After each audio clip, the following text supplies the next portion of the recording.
In Basil, you have the ability to set granular permissions for team members and client user roles. To access role permissions, click on your user profile menu at the top right corner and select the Settings option. From there, click Roles and Permissions to expand the section. Here is where you can adjust the permissions for your own team members, or you can click on the Client User Permissions tab to alter the permissions for your clients. You can modify the permissions of each group by checking or unchecking the associated function in each roles column.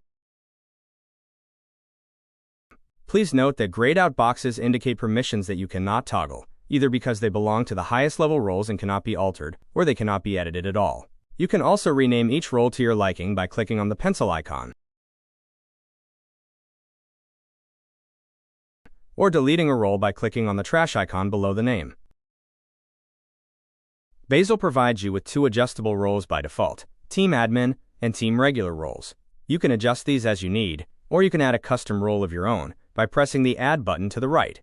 A pop-up will appear for you to name the new role.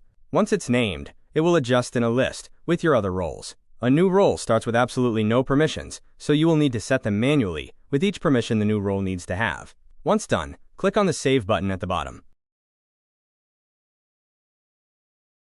To switch an existing user's role, first locate the user contact information. Team members can be found in the People tab and on the Team Members sub-tab.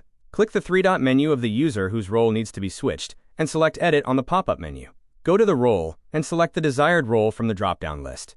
Once the new role is selected, press the Update button to confirm the role change and give them the new permission set.